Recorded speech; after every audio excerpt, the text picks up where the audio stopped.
Hey, what's up, everybody? We're back for another season of Firm.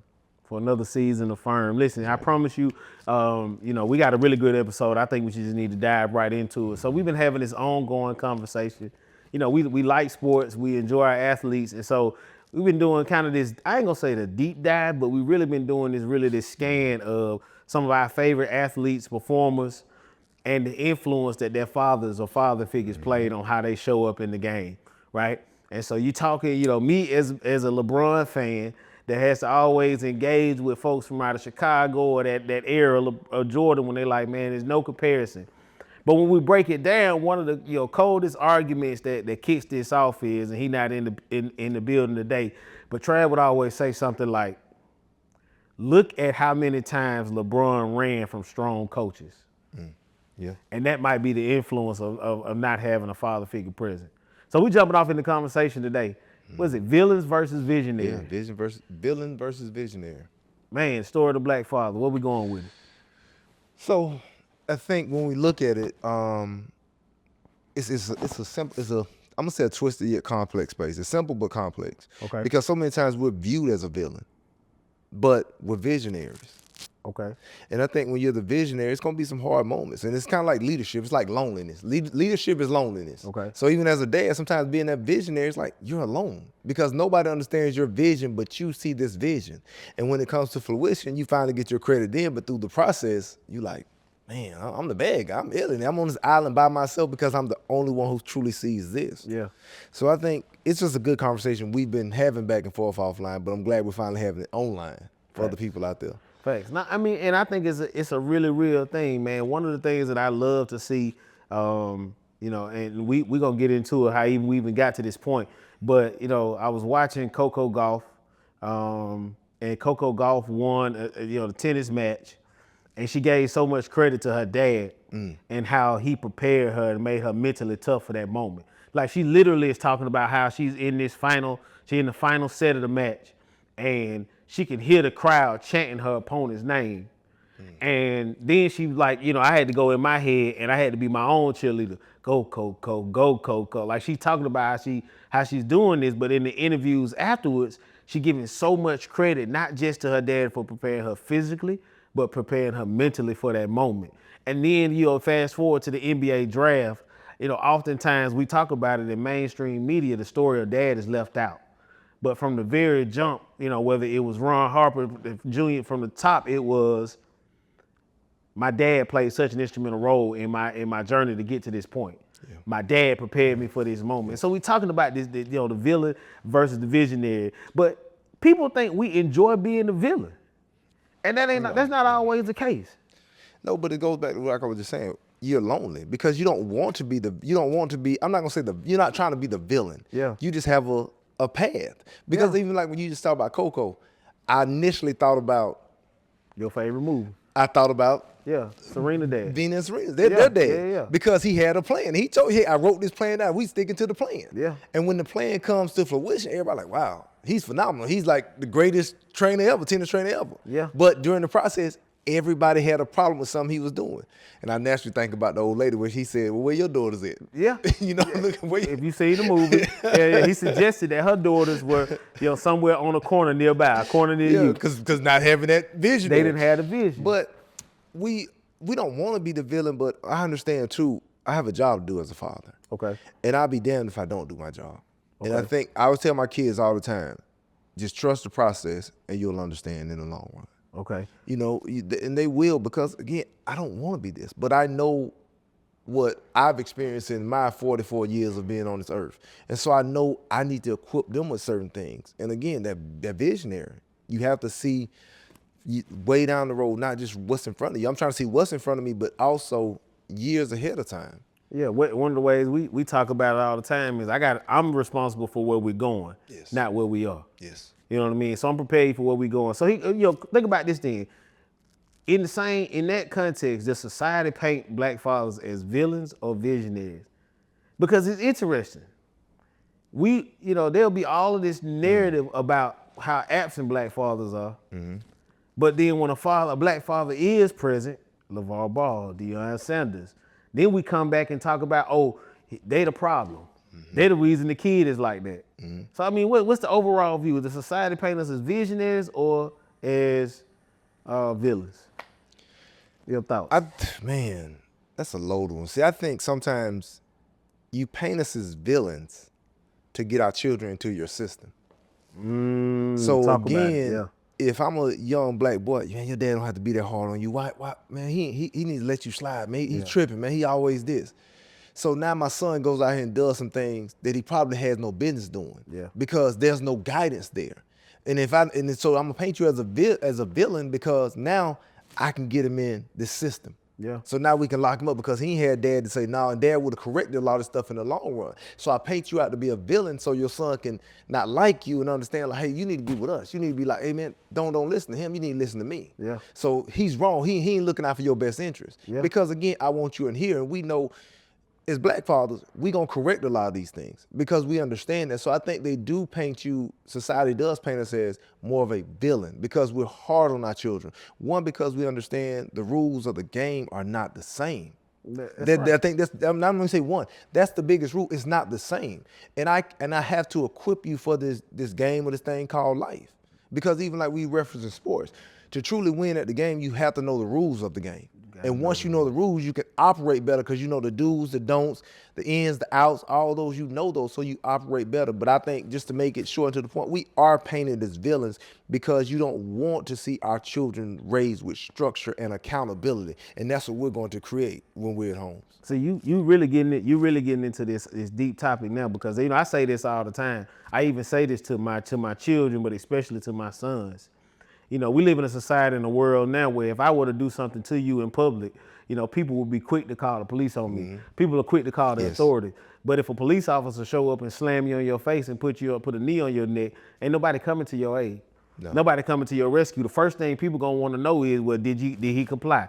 Did he listen? You know what I mean? And so to your point, society has conditioned us to allow our children to just be whoever. Again, you can let your child run crazy, run wild, do whatever. And if you do something to them, they'll have an issue with you and Department of Family and Children's Services coming after you. Yes. But we got laws that will penalize a child as young as 14, 15, 16 for an adult crime. Well, what happens if I would have given them some sort of punishment or timeout or whatever I would have done early on? You wouldn't be in the picture. But you just said it, right? And we get into a whole deeper topic and I won't go there. If you make money off a private prison filled with black bodies, you really don't want me to do nothing to my black child. No. Right? Because now you get to do something to them and you get to see a dollar sign and you get to check a box and put them in your privatized prison and make money off of them. Yes. Yeah, that's deep right there. So back to this vision versus villain thing too though, right? Because here's where I struggle with it sometimes. I got a 16-year-old daughter who's fairly social, in activities, and they think they always want to go somewhere. I ain't never seen children always playing in something. Don't have no ride, ain't got no money. They always playing in something. Always got more stuff to do than you. That's for another episode. We ain't gonna even dive into that. But sometimes I'm the villain because as a visionary, I gotta say that environment not it. Right? And so I'm gonna give you a prime example, and this is just how I believe God works. My 16-year-old was mad at me, a little chip on the shoulder because they wanted to go to Cascade. First of all, you let me know too late. My number one rule is you don't have no money or no ride, so you need to allow me to plan. So you can't pop up on me day of and this is what you trying to do. Now, you didn't give me the time to plan, so you really didn't want to do it. Yeah. That's first. That's level one. Thanks. But the second part about that is I'm like, man, given what we've seen and some of the stuff, I'm like, I don't know if that's the right environment. Who you want to go with? Oh, I ain't never met them or their parents. That's a no. Yeah. Right? How about 4 days later, we coming home and the local skating ring in our community got police officers flying to the skating rink, flying.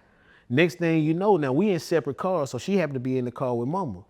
She come to the house and she says, man, we just saw all these teenagers running up to the gas station. It's a car dealership next door, running to the car dealership. We look in the Ring app, teenagers have gotten into a fight and somebody pulled a weapon. And so that was an opportunity for me to say, you see, I have to be the visionary. You just want to go to skate. And it's not you that I don't trust, but my job is to prepare for where we going, not where we are. Yeah. So it ain't easy being a villain. It's not. And I think it's hard because too, even like you say, the vision and the villain and the visionary, you're held accountable. Because when we see your family, I see Charles's family. And when I see if I see good representation, I'm like, hey, he's sown good seeds. I naturally give you that because I'm like, hey, he's the leader of that family. And the opposite is true. Yeah. And when it's bad, I'm like, man, Charles terrible. Man, and he could be a phenomenal dad, but I'm gonna say he's terrible because if he was doing what he's supposed to, it shouldn't be this way. Man. It should not be this way. Man. Somebody go. I mean, and that's just the reality of what it is, man. So let's keep moving. We got a couple more questions here. We're thinking about. We talk about this.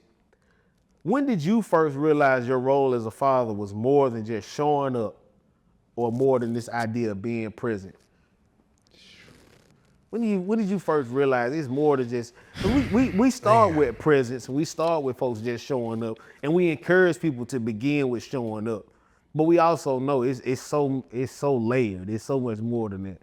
When you think you realize it?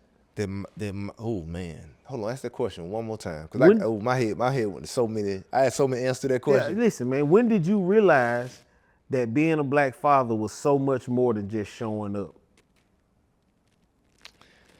I think the day my girls were born, honestly, because I knew like I'd been thrust with like a blessing, Yeah. and I knew God wanted me I'm gonna say sheep. I'm gonna use sheep for lack of better terms. He wanted me to oversee those sheep to ensure that they were well taken care of, and that I did my part. I gave them a fair chance to this world. So I knew that early. And then, like I said, I knew what I wanted to be because sometimes, again, my dad, I've said it before, I knew sometimes the things my dad didn't get I wanted, so I knew I had to give that to them. So I knew that, but I knew, we talk about being present, I knew being present was the first sign of that. But I wanted to be more than just be present. I wanted to be present, and I wanted you to feel my presence in the sense of I want them to know, hey, he got my back. He's gonna be here through this process.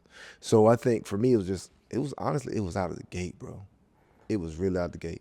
You know what? And that's interesting because for me, when I look back on it, I don't think mine was really out of the gate, right? I think, but one, I had a phenomenal great grandfather, host of uncles, bonus dad who showed up, a little later in life and just did so many things, gave me examples.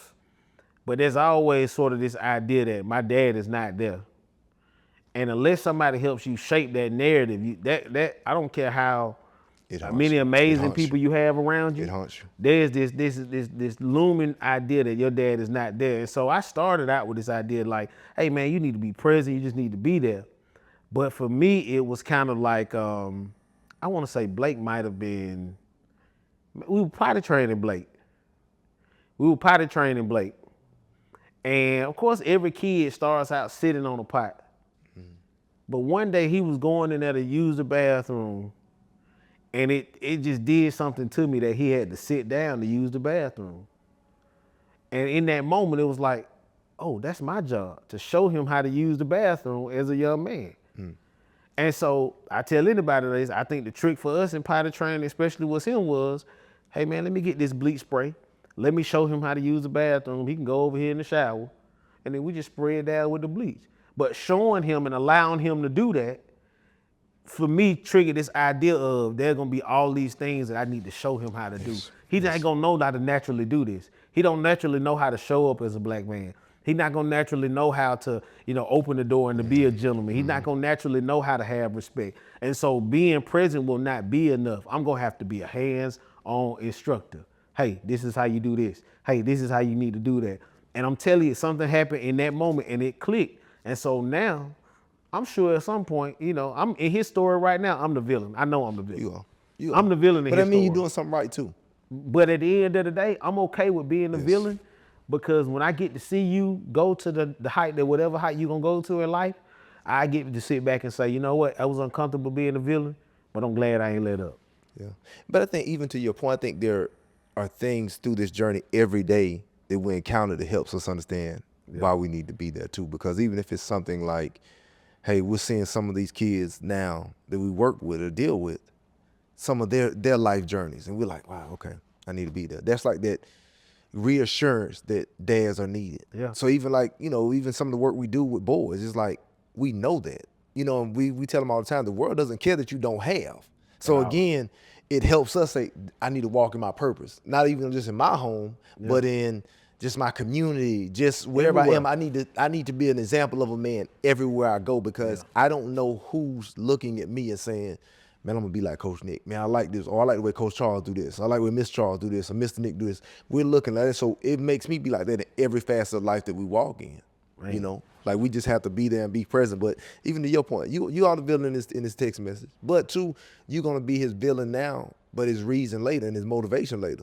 Because when he becomes a dad, it's gonna be the same thing. Like, you know what, man, I sound just like my dad. Because you think about us all the time. Our parents were villains. Yeah. You know, I think about my uncles. They were villains sometimes. Like, bro, why you want me to go out and do this? Hey, man, this is what you're supposed to do. Okay, now I'm looking back. Man, them lessons came in handy. Bro. Yeah. Okay, I appreciate you for being hard on me that time. I didn't understand it. Yeah. You know, so I mean, it's part of the process. I think you can't have one without the other. If you're gonna truly be a visionary, you're gonna be a villain at times too. So let me ask you this question then, because truthfully, if you were to ask you or me, we would say that we need more parents who willing to be villains. Mm-hmm. We don't have enough parents right now who willing to be villains. Everybody won't be friends. What's the shift? What happened? Where did that come from? You allow society thinking this. And I think sometimes, this is what I think with parents. Some parents act like their parents were so hard on them, like they just had the worst life ever. No, they were visionaries. So you didn't like it, but as you get older, you appreciate it. I think I reflect back to this. My mother at 14, I'm working, and she telling me, you gonna give me some money out your check every time you get paid. You're gonna pay me $25. Let's show you what the cable bill, $25. Mm-hmm. And I thought like, man, who world gonna do that? Man, that's crazy, man. You grown up. See, well, tell me where you gonna live, get some food, get a roof, all these things here. I didn't wanna do it. But I look back now, I'm like, thank God you made me pay that money. Because I know how to pay bills and I know how to be accountable. I've never missed anything. I handle my business. Yeah. But she made me do that at a young age. Yeah. You know, and I think that villain is a visionary, but I thought she was a villain. Yeah. But I think now we want to be our kids' friends so damn bad to where we miss the process. And I think even in parenting, we talk about it all the time. You have certain phases. You know, you get to the point maybe in their late 20s, hey, I'm just giving you game now. You know, all the way up to maybe about 21, I'm really being, maybe about 18, I'm being hands-on. Get 18, like, hey, man, I'm gonna slack up a little bit because you're grown. You got to deal with the consequences of some of your actions. Yeah. Now, maybe 25, I'm just serving as a little bit more advice. You know, our relationship is definitely, I'm still a parent, but we can be a little bit more friendly now. Yeah. You know, because, hey, it's on you. You dealing with this now. Yeah. I'm just really listening. Like the story you told about the gentleman, hey man. Man, listen, that's the nature of the game. That's what it is. But shout out to Greg Ellison, man, who talks about the shift from director to advisor. Mm-hmm. Yes. And the director has to help you direct your day-to-day actions, right? Provide you with tasks, just like a supervisor on the job, right? I'm giving you directives, and that phase of parenting from 0 to about, like you said, about 18. Mm-hmm. I got to give you directives. I got to to help you move along. But something happens, especially for our children who either enter that first year of college or into the workforce full time. Mm-hmm. I go from director now to advisor. Mm-hmm. Hey, I don't know if I would do that if I was you. Yeah. I don't know if I would take that step because that's gonna yield you this. Yes. I'm gonna tell you a word that I love in my house, and we have this conversation all the time. I'm sure my kids hate this conversation. Consequences is not a bad word. Consequences are simply what you get out of whatever action or step you took. Yeah. And so the consequence of a student that studies hard, and stays on top of their work, the consequences are straight A's.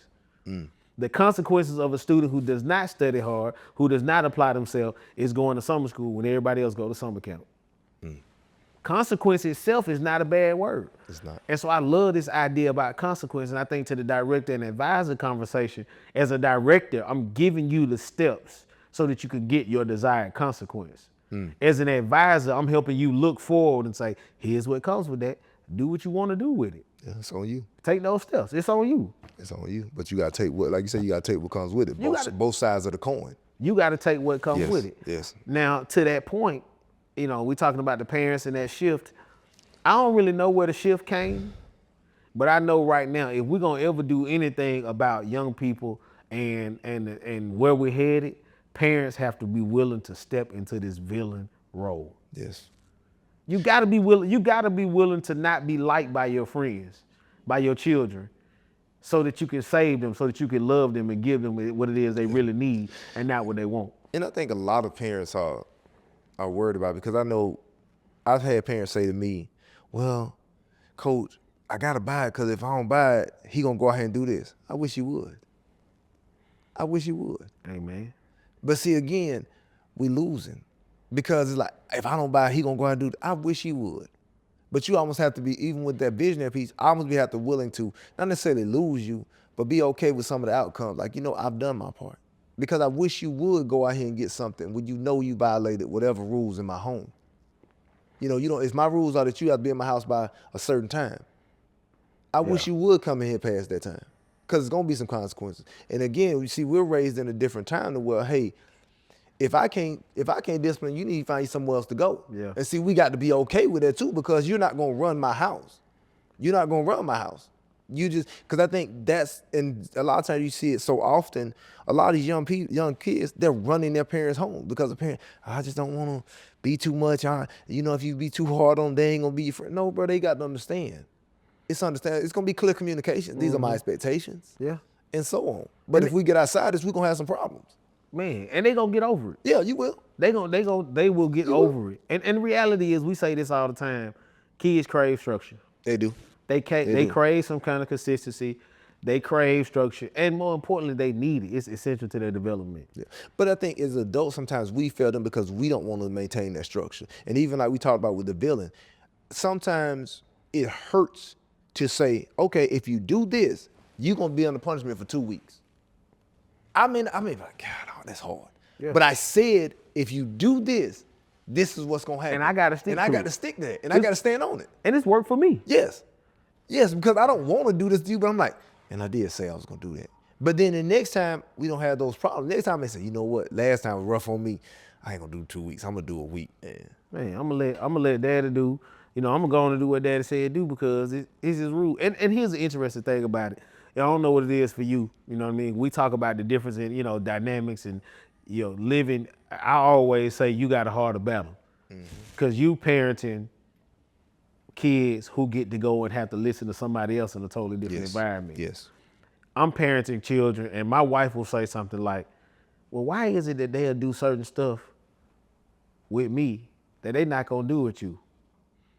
And I always say this. I just have established my level of crazy. They know how far I'm willing to go. I'm willing to go however. If you willing to go, I'm willing to go. Right? That's what I've established. That's my motto. All the way through. Dad want all the smoke. Yeah, give it me. Send it to me. But the other side of that is, if you cool, daddy cool. Yeah. Because again, I acknowledge that it's not my desire to be the villain, but I'm trying to prepare you for where I see you going. Yes. Not for where you're standing right now. Yes. And that's the only thing that I'm trying to drive home to him. Yeah. Yeah, that's the only thing. I think we got another question. We got one more question. So we often talk about it. We've talked about this just a little bit now, but generational cycles. You started to talk a little bit about your dad and what you saw. I know we talked several times about your granddad and and how he did it. Is healing a part of your fatherhood journey, or is it a luxury you couldn't afford? Was healing yourself a part of your fatherhood journey, or was it a luxury you don't think you can afford? And if you want me to, I think I can jump in. I would say healing myself had to be a part of the process. Yeah. Because I think you can't hold on or harbor certain pain. You have to get it out and express what it was. Like, I know for me, sometimes my struggle was like, I wanted my dad to be a little bit more in these areas. But I had to understand too, he was what he was, and he was good at what he was good at. Some things I may want him to be good at, it may not have been a strong suit, like vice versa, even with me being a parent. My kids may want me to be great in a certain area that's not my strong suit. So I had to, understand, like, I guess forgive my dad and understand and take the positive seeds and plant those positive seeds to continue just to harvest positive fruit, but then take the negative seed and plant positive seeds on top of that so we could harvest some positive seeds from the negative. Yeah. And I think those negative moments actually made me a better father, because that's what took me to where I needed to be, because I knew what I feel like I didn't have in that moment. So I tried to pour those things into my kids. So I think I had to intentionally make time to heal, or to truly just say, hey man, I ain't good from this. I didn't like this.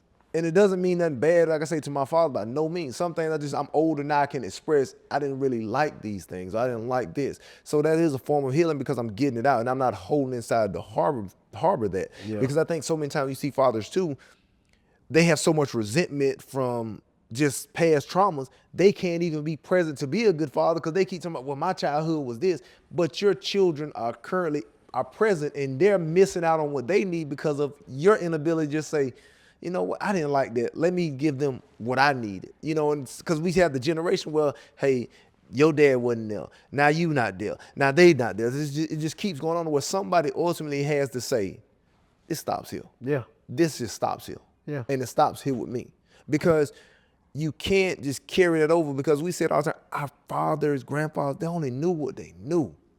And again, you have to just say, okay, what am I gonna do different? Yeah. You know, this round of fatherhood, how are we going to improve it? So again, I had to make the adjustment to be the father that I am today to my girls because they didn't ask to be here. And people say it all the time, but that's very true and that's very powerful to me. Like, they didn't ask to be here. And I've been blessed to be their father.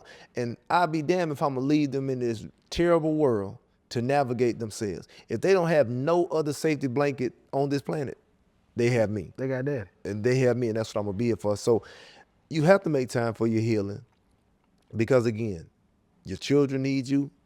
Most of all, you need you to be the best version of you. Thanks. Everybody else benefits from that, but you need that for you. So that's what I say for me, bro.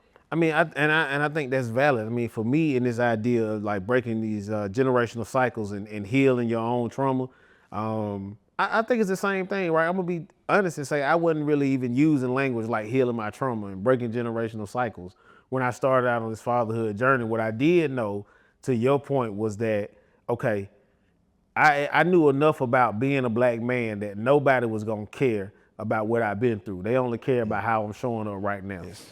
And so I couldn't be using what I didn't have as any type of excuse.